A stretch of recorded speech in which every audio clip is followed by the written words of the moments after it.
तो देखिए आप लोग कल तक पढ़े थे, इसके पहले वाले वीडियो में आप लोगों ने विद्युत विभव ज्ञात किया, ठीक, विद्युत द्विध्रुव के कारण विद्युत विभव ज्ञात किया। अब इसके बाद समविभव पृष्ठ को पढ़ते हैं। तो जिस प्रकार से किसी एक आवेश के कारण विद्युत विभव ज्ञात किया जाता है, ठीक उसी प्रकार से आप लोग बुक में अगला हेडिंग पाओगे कि आवेशों की निकाय के कारण विभव। तो आवेशों की निकाय के कारण विभव, जैसा हमने आप लोगों को आवेशों की निकाय के कारण बल बताया था, ठीक है, आवेशों की निकाय के कारण विद्युत क्षेत्र बताया था, ठीक उसी प्रकार से आवेशों की निकाय के कारण विद्युत विभव ज्ञात होता है, वो आप ज्ञात कर लीजिएगा। आगे का हम बताते हैं कि समविभव पृष्ठ क्या होता है, ठीक है।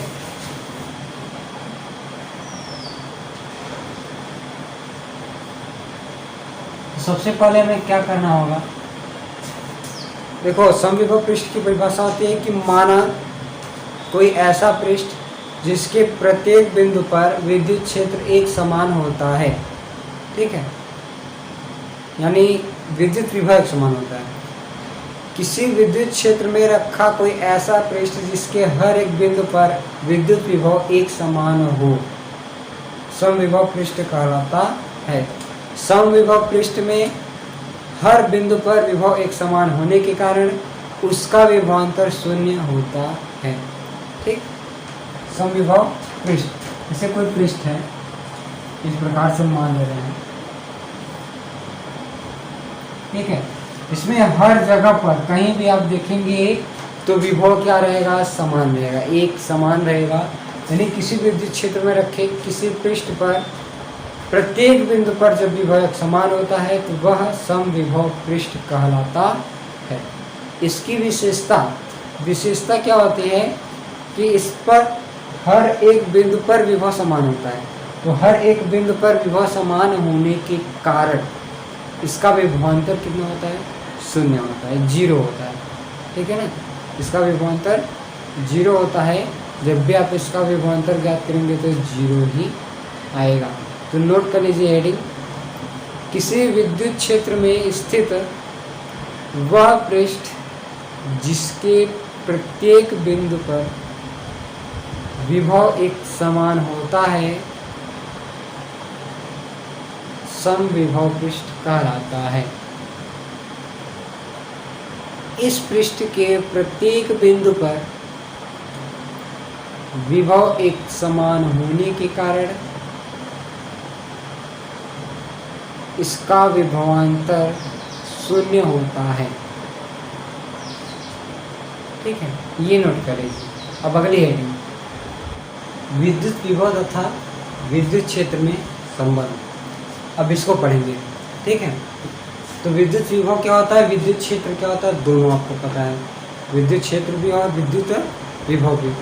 विद्युत क्षेत्र क्या होता है, किसी आवेश अथवा आवेश समुदाय के चारों ओर का वह क्षेत्र जिसके समीप किसी अन्य आवेश को लाने पर किसी बल का अनुभव किया जाए, विद्युत क्षेत्र कहलाता है। विद्युत विभव क्या होता है, एकांक आवेश को अनंत से किसी बिंदु तक लाने पर किया गया कार्य उस बिंदु पर विद्युत विभव के रूप में एकत्रित हो जाता है, ठीक है ना, यानी उस बिंदु पर विद्युत विभव कहलाता है। विद्युत विभव तथा विद्युत क्षेत्र में हम संबंध ज्ञात कर रहे हैं। तो सबसे पहले हम क्या करेंगे, आपको एक फिगर बनाना है, उसके आधार पर जो मैं बोल रहा हूँ वो आप मान करके लिखिए, ठीक है, और चाहे समान साइज का बना सकते हो ऐसे, इस प्रकार से, इसको इसमें, इसको इसमें, फिर इसको इसमें, इसको इसमें, ये दो समविभव पृष्ठ हो गए।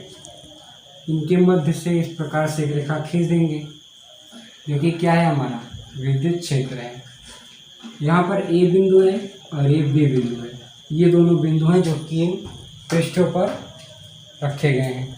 इसका विभवांतर बी है, इसका विभवांतर बी प्लस डेल बी है, और इन दोनों के बीच की जो दूरी है, ये दूरी कितना है, डेल एल है, ठीक, डेल एल दूरी है।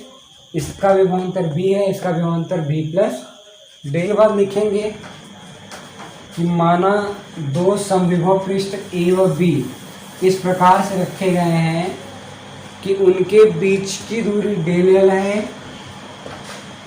तथा बिंदु बिंदु ए पर अथवा पृष्ठ ए पर विभव v तथा पृष्ठ b पर विभव v प्लस डेल v है। दोनों समविभव पृष्ठ हैं। ठीक, इतना लिखेंगे, दोनों समविभव पृष्ठ है। अब इस पर कई बिंदु होंगे, वहाँ पर विभवांतर 0 होगा, इस पर कई बिंदु होंगे, वहाँ पर विभवांतर 0 होगा। लेकिन दोनों पृष्ठ अलग अलग है, दोनों पर विभवांतर अलग अलग है, यानी इन दोनों पर विभव अलग अलग है, तो इन दोनों का विभवांतर 0 नहीं होगा। ठीक है, अब हम क्या ज्ञात करें? विद्युत क्षेत्र तथा विद्युत विभव में संबंध। सबसे पहले आप जो बोले वो मान करके लिख लीजिएगा। माना दो समविभव पृष्ठ ए बी इस प्रकार से रखे गए हैं कि उनके बीच की दूरी डेल एल, बिंदु पृष्ठ ए पर विभव बी तथा पृष्ठ बी पर विभव बी प्लस डेल भी दिया गया है। ठीक है, माना एकांक आवेश बिंदु ए से बिंदु बी से बिंदु ए की ओर लाया जाता है, इसको भी लिखिएगा। माना एकांक आवेश बिंदु बी से बिंदु ए की ओर लाया जाता है। लाने में किया गया कार्य दोनों पृष्ठों के विभवांतर के बराबर होता है, इतना लिखेंगे। ठीक है, अतः जो कार्य किया गया W वह क्या होता है? दोनों पृष्ठों के विभवांतर के बराबर होता है, BA माइनस BB। ठीक है, इन दोनों पृष्ठों के विभवांतर की बराबर होता है। तथा यह कार्य, इतना लिखने के बाद, इतना नोट करने के बाद, तथा यह कार्य इस प्रकार से भी दर्शाया जा सकता है। W बराबर, देखिए होता क्या है, बल गुणे विस्थापन, तो हो जाएगा बल हमारा बल गुणे विस्थापन। विस्थापन यानी उस आवेश को कितनी दूरी तक करना होता है? डेल एल, क्योंकि इन दोनों के बीच की दूरी डेल एल है, तो बी से ए के बीच की दूरी भी डेल एल ही होगा।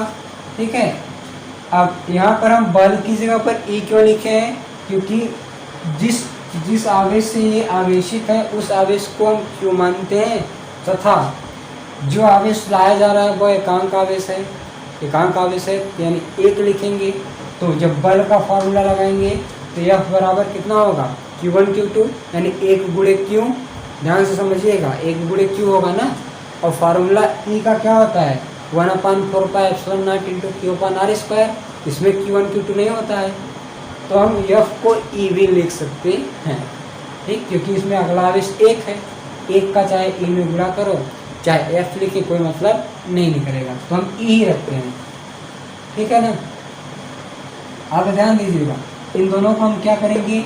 बराबर रख देंगे। बराबर रखने पर इसको समीकरण 1 मानिए, इसको समीकरण 2 मानिए, समीकरण 1 व 2 से, 1 व 2 से अब कितना हो जाएगा? BA माइनस BB ज्ञात करेंगे जब BA का वैल्यू है B माइनस डेल भी हो जाएगा। ठीक है, बराबर ये हो जाएगा E इंटू डेल L, ये दोनों कट जाएगा, तो हम क्या लिख सकते हैं? Minus del V upon E बराबर डेल L। ठीक, अब इसी को क्या लिख सकते हैं? या अगर दोनों तरफ से मॉड कर दिया जाए तो कितना हो जाएगा? डेल V बराबर E डेल L। ठीक है, अथवा B बराबर E L। अगर दूरी D हो तो D भी लिख सकते हैं। अगर हमारी दूरी क्या हो, इन दोनों के बीच की दूरी L की जगह पर D लिखें तो B बराबर ED भी तो हो सकता है।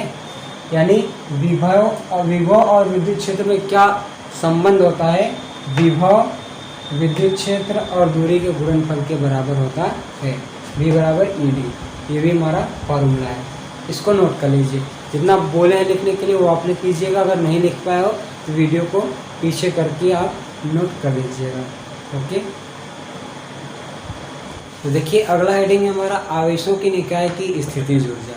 ठीक है, आवेशों की निकाय की स्थितिज ऊर्जा ज्ञात करने के लिए, यानी क्या होता है कि जैसे किसी एक आवेश को अनंत से लाते हैं तो उसके लिए कुछ कार्य करना पड़ता है। ऐसे जब दो आवेश रहेंगे, दोनों को कहीं दूर बिंदु से लाने पर कुछ कार्य किया जाएगा। तीन आवेश रहेंगे, तीनों को लाने पर कुछ कार्य किया जाएगा। वहाँ पर जो कार्य किया जाता है वह उस निकाय में ऊर्जा के रूप में संचित हो जाता है। वही ऊर्जा क्या कहलाता है? निकाय की स्थितिज ऊर्जा। ठीक है, तो सबसे पहले हम क्या करते हैं, दो आवेशों की निकाय की स्थितिज ऊर्जा ज्ञात करते हैं। ठीक है, तो इसके अंतर्गत आप जो बोल रहा हूँ मैं वो आप नोट कर लीजिएगा। माना दो आवेश Q1 व Q2 एक दूसरे से r दूरी पर लाए जाते हैं। ठीक है, लाए जाते हैं यानी एक फिगर बना ले रहे हैं। यहाँ पर हमारा Q1 आवेश लाया जाएगा और यहाँ पर हमारा Q2 आवेश लाया जाएगा। इन दोनों के बीच की दूरी r12 है। कितनी दूरी है? r12। इतनी दूरी पर ये लाए जाएंगे। ठीक, तो फिर नीचे से लिखेंगे Q1 आवेश को बिंदु A पर, Q1 आवेश को बिंदु A पर लाने पर प्राप्त विभव V1 बराबर कितना हो जाएगा? 1/4 pi epsilon not into Q1 R12 ये होगा ना। ठीक है, कितना हुआ? तथा जब हम Q2, ये नोट करिएगा, तथा जब हम Q2 आवेश को बिंदु B पर लाते हैं तो हमें कुछ कार्य करना पड़ता है। अर्थात यह कार्य, चूँकि W बराबर QV, याद होना चाहिए आपको कि जब हम शुरू में पढ़ाए थे तो विभवांतर V बराबर W/Q था ना, वही है यहाँ पर। V बराबर W/Q यानी W बराबर QV हो जाएगा। W बराबर QV हो जाएगा ना। ठीक है, आप फिर इसी को क्या लिख सकते हैं, या W बराबर किया गया कार्य, क्योंकि W बराबर QV होता है, तब वह किया गया कार्य W बराबर QV। तो Q की जगह पर क्या लिखेंगे? Q2 और V की जगह पर V1। ये हो जाएगा ना, Q2 V1। या यही कार्य क्या होता है? ऊर्जा होता है, स्थितिज ऊर्जा। Q2 और V1 का वैल्यू कितना है? 1/4 pi epsilon not into Q1 upon R12 into Q2। ठीक है, या U बराबर 1/4 pi epsilon not into Q1 Q2 upon R12। यही क्या हो जाएगा हमारा? दो आवेशों के निकाय की स्थिति ऊर्जा। ठीक, इसको आप नोट कर लीजिएगा, दो आवेशों के निकाय की स्थिति ऊर्जा। आप लोग इतना पूरा पढ़िए, फिर उसके बाद बुक जरूर होगा आप लोगों के पास, नहीं भी होगा तो भी PDF द्वारा देख करके आप लोग इस चैप्टर को आगे का पढ़िए। मैंने दो आवेशों के कारण निकाय की स्थितिज ऊर्जा बताया, आप तीन आवेशों के कारण निकाय की स्थितिज ऊर्जा को पढ़ लीजिए। ठीक है, बाकी अगले वीडियो में आप लोगों को अच्छे से बता दिया जाएगा। धन्यवाद।